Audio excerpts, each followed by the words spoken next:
लेकिन उनकी जिंदगी अच्छी बन रही है, लेकिन 75 साल के आजादी के बाद आज भी भारत में 80% लोग ऐसे हैं जो रोटी कपड़ा मकान से वंचित है, जिनको जिंदगी नहीं मिल रही।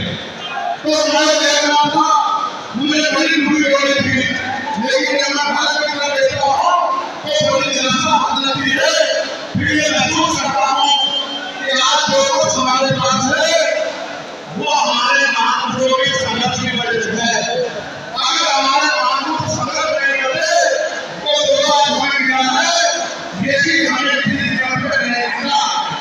आप याद रखें, हमेशा आरक्षण के खिलाफ चाहे सुप्रीम कोर्ट हो या मानवाधिकार हो, सब लोगों ने आरक्षण को समाप्त कराने के लिए बेटी छोटे के वोट लगा दिए। और इसका सबसे बड़ा हमारे तरह का हुआ मुझे माफी चाहते कहना है कि हमारे लोगों ने खिलाफ करे, हमारे पूर्व के लोगों का समर्थन किया, जबकि वो आरक्षण में सबसे बड़ा हमला था। अगर उसी दिन सड़कों पर निकल के अपनी आवाज को उठाना होता तो किसी की मांगे मुझे मिला होगा कि वो दोबारा आरक्षण में अपना करके हमारे बच्चों को लेगा।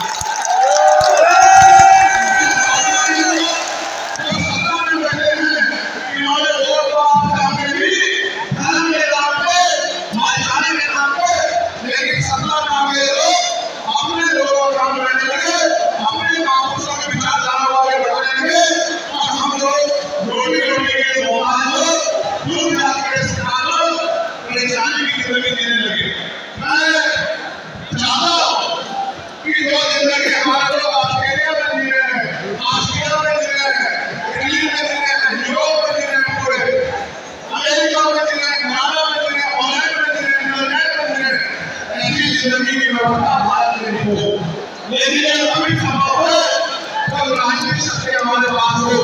अगर राजनीतिक शक्ति भाजपा और कांग्रेस के पास रहेगी तो हम लोग जिंदगी देश में नहीं जी सकते। हम लोग ये मैं नहीं कह रहा हूँ, ये बाबा साहब अम्बेडकर ने कहा पॉलिटिकल मामले में पास करती राजनीतिक सत्ता वो चाली है जो आपकी सारी परेशानियों का हल कर देगी।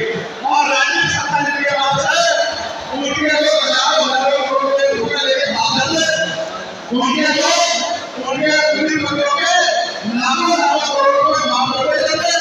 लेकिन अगर आपका 10,000 रुपए का बिल भी बाकी हो तो 10,000 रुपए का बिल भी अगर आप नहीं दोगे तो मुसलमान इंडिया आपको फेल भेजने का काम सरकार करेगी और आपके तारीफ मूवी भी करा देगी। आप किसानों का मजदूरों का हाल देख लो, आप नौजवानों का हाल देख लो, देख नहीं आए।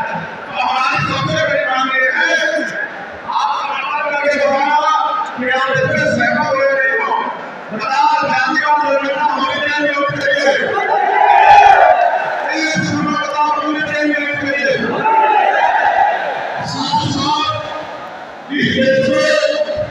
जातिवाद जनगणना के साथ साथ जितने भी सरकारी संस्थान हैं, चाहे वो बिजली हो, चाहे हमारे पैसे होते हैं, चाहे वो